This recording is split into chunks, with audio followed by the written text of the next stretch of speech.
Et on revient à présent sur ce qui se passe depuis une semaine en Algérie. Cette vague de contestation populaire qui semble naître contre la perspective d'un 5e mandat d'Abdelaziz Bouteflika, malade et très âgé. Ça ne vous a sans doute pas échappé. Le président sortant se représente à la présidentielle qui aura lieu le 18 avril prochain dans le pays. Pour tenter d'analyser ce mouvement, nous sommes avec Malika Rahal. Bonjour. Bonjour. Malika Rahal, vous êtes historienne et chercheuse à l'Institut d'histoire du temps présent au CNRS. Vous êtes également spécialiste du Maghreb contemporain et notamment de l'histoire de l'Algérie. Alors, une nouvelle journée de manifestation semble se profiler aujourd'hui. Vous pensez qu'il faut s'attendre à la même mobilisation que la semaine passée, que vendredi dernier, ou bien elle sera plus importante ou moins importante ? Alors, c'est tout à fait possible qu'elle soit au moins aussi importante que ce qui s'est passé jusqu'à maintenant. Ce qui était spectaculaire, c'était des mobilisations vraiment à travers tout le pays, dans toutes les localités, suivies après le 22 par de très grosses manifestations des étudiants. Et donc, tout laisse à penser qu'on va avoir une vraie marée humaine aujourd'hui.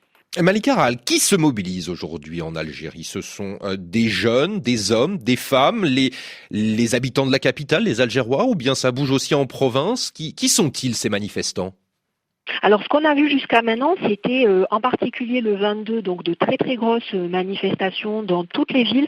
Et ça, c'est vraiment intéressant et caractéristique de ce mouvement, c'est que c'est pas du tout seulement à Alger et c'est pas du tout seulement dans les grosses villes, mais également dans des petites localités. Les premières manifestations, elles ont été plutôt jeunes, mais aussi avec une variété d'âge et en apparence une variété de classe sociale. Mais le 22, par exemple, le vendredi dernier, c'était plutôt des manifestations masculines. À partir du moment où les étudiants sont rentrés dans le jeu, il y avait aussi beaucoup d'étudiantes parce que les universités sont extrêmement féminisées. Et donc, du coup, on s'est retrouvé avec des vagues humaines mixtes, des hommes, des femmes. Et donc là, je pense qu'on va avoir quelque chose qui ressemble à ça, avec un engagement assez massif et assez diversifié. Malika Rahal, beaucoup d'observateurs sont surpris que les choses bougent ainsi en Algérie, que la population sorte du renoncement en quelque sorte. Qu'est-ce qui a changé ces dernières semaines dans le pays? Quelles sont, autrement dit, les raisons de cette mobilisation? Pourquoi cette année et pas les années précédentes? On a un élément de comparaison, par exemple, avec les dernières présidentielles de 2014. Et là, on voit bien quand même ce qui est la différence qui a changé. C'est pas du tout la même atmosphère que 2014. Il y a des choses concrètes qui ont changé, par exemple, en termes de communication. L'accès à Internet, l'accès à la 3G, la possibilité d'utiliser Internet sur son téléphone portable, le fait que les chaînes privées ont pris de l'importance et qu'elles sont beaucoup suivies et qu'elles donnent du coup des espaces de discussion un peu différents.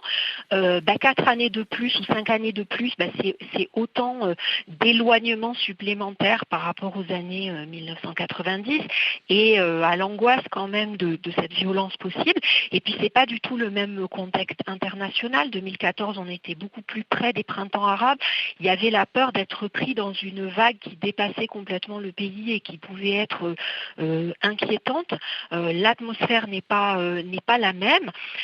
Et puis aussi en termes de rapport avec le président, avec la personnalité du président. Il y a 4 ou 5 ans, on avait quand même un discours assez protecteur à son égard. Il était âgé, il était malade, mais il y avait beaucoup d'expressions quand même de respect pour lui. Là, on a bien vu durant ce mandat qu'il était inexistant. Il y a eu à plusieurs reprises des images de lui et des participations où on sortait sur son fauteuil roulant pour participer à des inaugurations ici ou à des réunions là. Et ça, je pense que ça a été vécu comme quand même une grande humiliation collective un peu répétée. Et du coup, je pense que ça a rendu la possibilité de ce nouveau mandat beaucoup plus insupportable que ça n'était le cas en 2014. Vous faisiez allusion tout à l'heure au printemps arabe. On ne peut pas dire que ce mouvement qui se dessine aujourd'hui en soit une conséquence? C'est assez différent en réalité. Par exemple, une des différences les plus spectaculaires, c'est quand même le fait qu'il y a une revendication qui est immédiate et qui est concrète, qui est celle du refus du 5e mandat. Et ce qui est frappant aussi, c'est que les manifestants ont l'air d'être extrêmement attentifs, comme s'ils étaient un peu porteurs de ces expériences et de ces histoires passées, les histoires des autres pays du Maghreb et de l'Afrique du Nord, mais aussi les autres expériences algériennes des années ou des décennies passées, très attentifs, très très contenus dans leur façon de manifester, très inquiets de la façon dont le mouvement peut déborder ou être débordé. Et du coup, vraiment, il y a une focalisation forte sur cette revendication pour le moment unique, qui est le refus du 5e mandat et qui rend les choses différentes. Et de plus, vraiment, l'Algérie de 2019, c'est pas la Tunisie de 2011. La SAP qui existait en Tunisie à la fin du régime de Ben Ali est très très différente de l'atmosphère de l'Algérie d'aujourd'hui.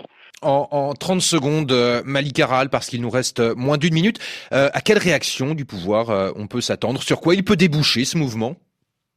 Un petit peu comme les manifestants ont été très contenus dans leur réaction, jusqu'à maintenant on a vu des forces de l'ordre extrêmement sur la réserve, voire sympathiques aux manifestants, beaucoup de retenue dans les actions.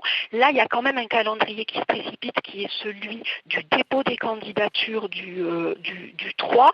Il y a toujours la possibilité soit d'un report des élections, soit d'un changement de candidat du Front de Libération nationale pour remplacer Bouteflika par quelqu'un d'autre, mais le temps est de plus en plus court et donc il est possible qu'il y ait une certaine précipitation dans les heures ou les jours à venir. Merci beaucoup Malika Aral d'avoir répondu à nos questions sur RFI. Je rappelle que vous êtes historienne et spécialiste de l'histoire de l'Algérie.